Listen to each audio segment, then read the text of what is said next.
Buenas estudiantes, este es el último video sobre el psicoanálisis, en el cual les voy a hablar sobre las etapas del desarrollo psicosexual.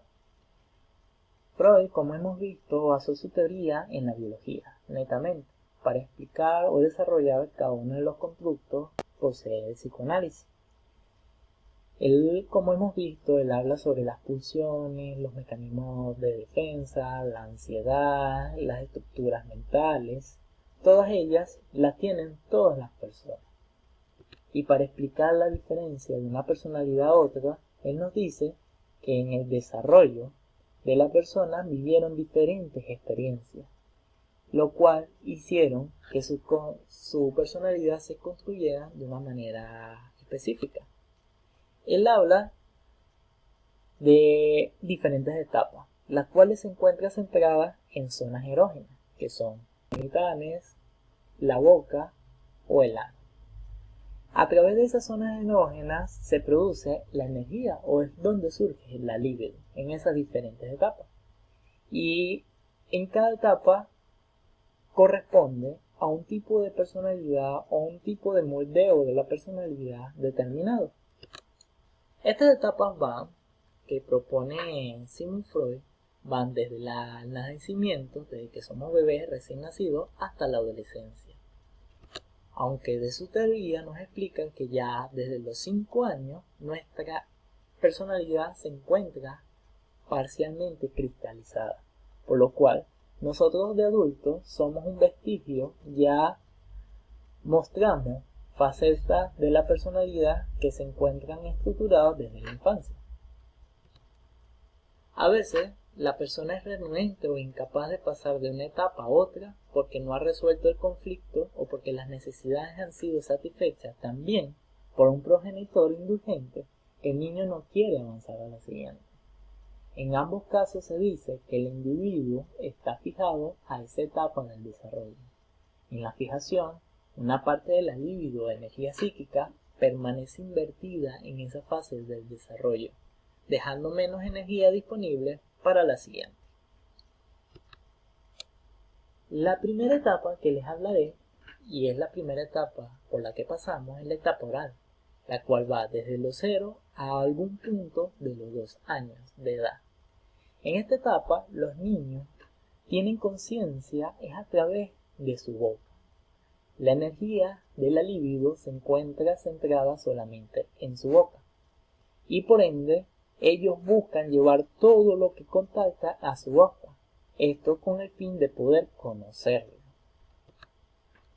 La etapa oral se divide en dos tipos, la conducta oral incorporativa y la conducta oral agresiva o sádica. La conducta oral incorporativa es la de recibir y es el primer tipo de conducta que nosotros tenemos, en la cual nosotros nos limitamos a chupar el seno de nuestra madre.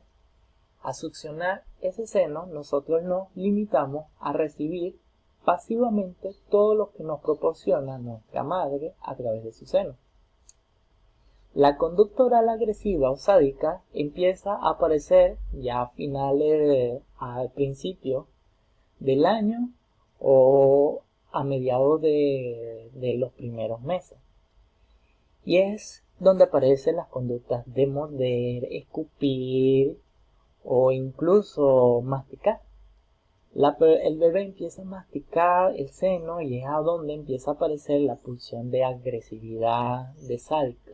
Busca hacer daño, busca ver cómo puede modificar o dañar el objeto que está succionando. La etapa oral produce dos tipos de personalidades. Está la personalidad oral pasiva, la cual es una persona dependiente, extremadamente optimista y la cual se limita a recibir.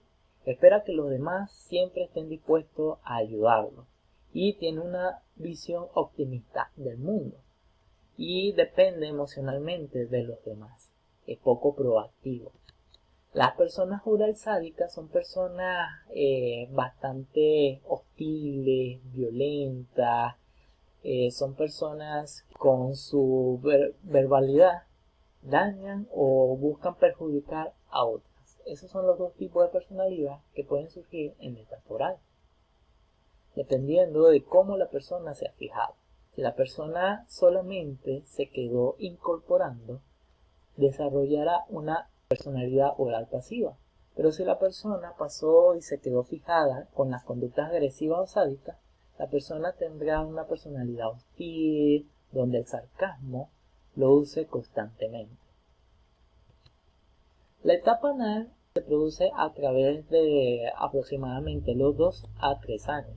Algo importante que quiero aclarar, que estos son años, son promedios, pero no indica que todo el mundo pasa justamente las etapas a través de esos tiempos.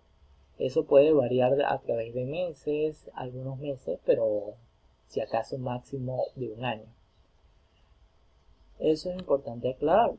En la etapa anal empieza a tener el primer conflicto con el mundo real el bebé, donde está acostumbrado, viene de la etapa oral, donde es acostumbrado a recibir simplemente lo que le da. A esta etapa, los padres le empiezan a exigir al bebé controlar los esfínteres, de que se adecue a un lugar y espacio y tiempo para hacer sus necesidades. Y el bebé siente placer tanto de expulsar sus necesidades como de retenerlas. Aquí la libido o las energías sexuales ya dejan de estar centradas solamente en la boca y pasan también a estar centradas en el ano. Y como les digo, le produce placer al bebé tanto retener como expulsar. La conducta del bebé se da cuenta en esta etapa que puede manipular a sus padres, y lo cual lo hace de dos maneras. La anal, a través de la conducta anal agresiva, con la cual el bebé intencionalmente hace sus necesidades en cualquier momento o lugar donde le provoque. Con esta manera desafía las normas de su padre.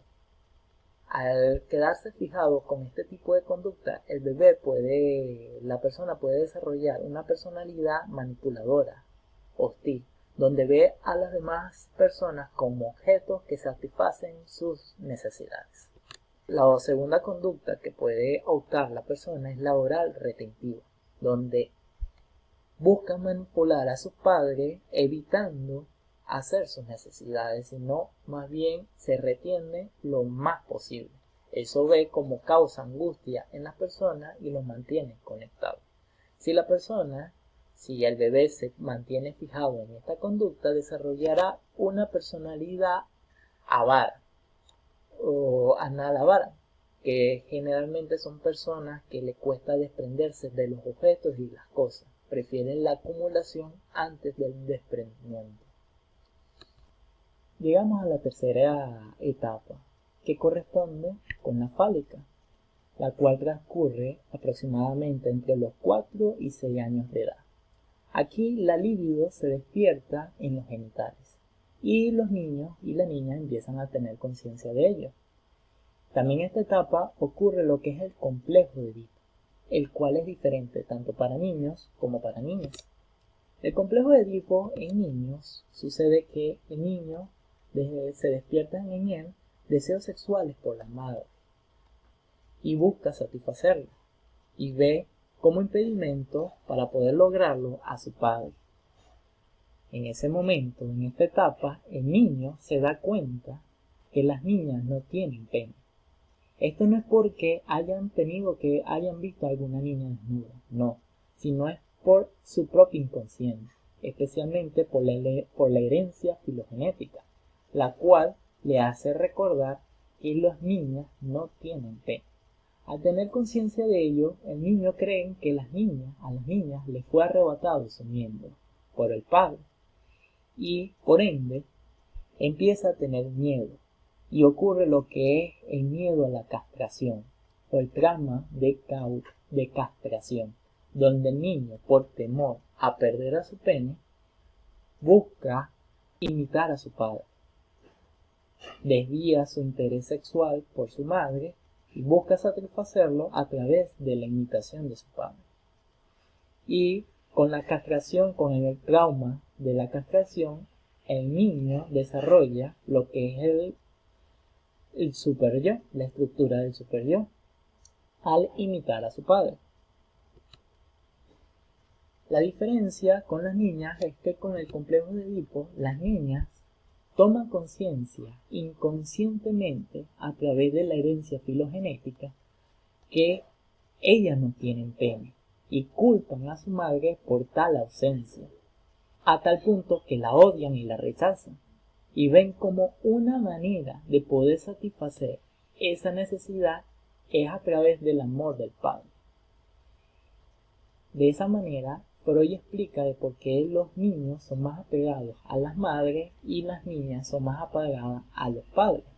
No obstante, las niñas desarrollan lo que es el superyo a través de la envidia del pene. Con la envidia del pene busca imitar a la madre para poder obtener el amor a su padre.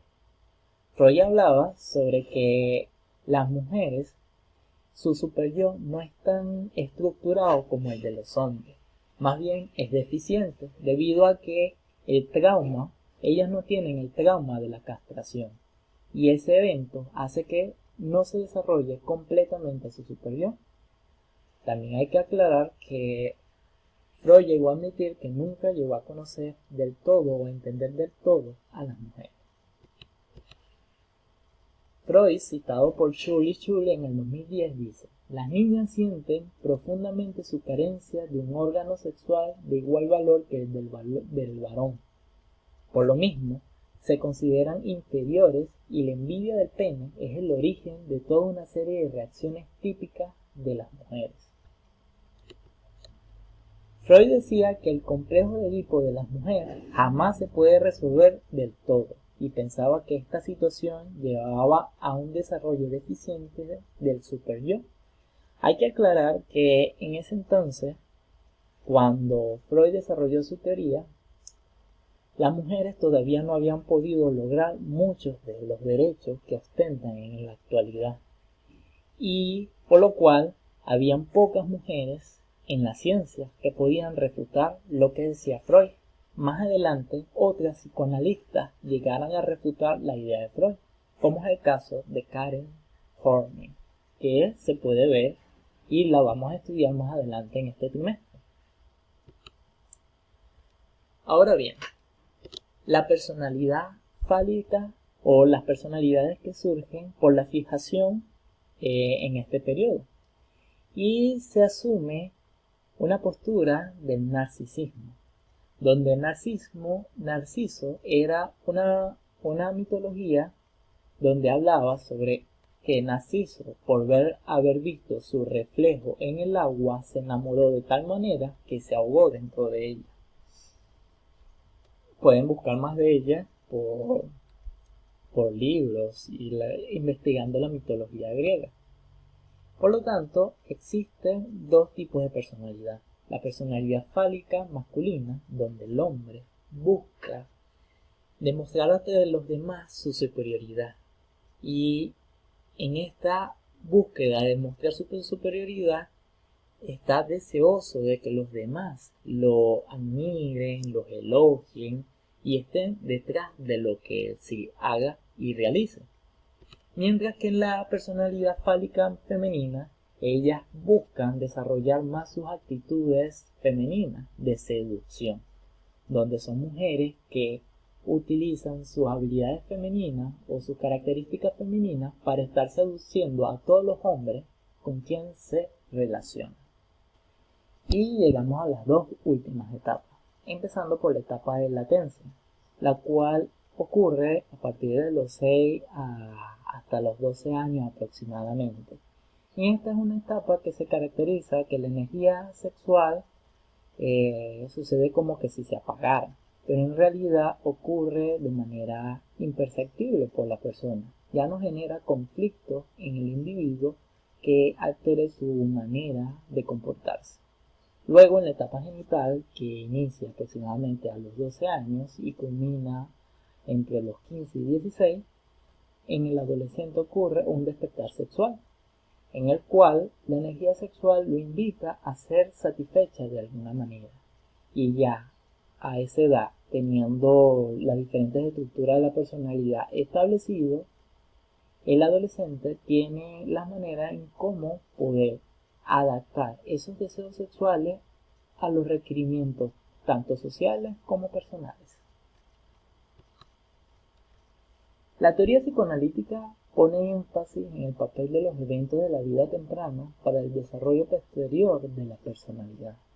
Mucho de la vida adulta es una repetición de los temas que se establecieron durante las etapas tempranas del desarrollo.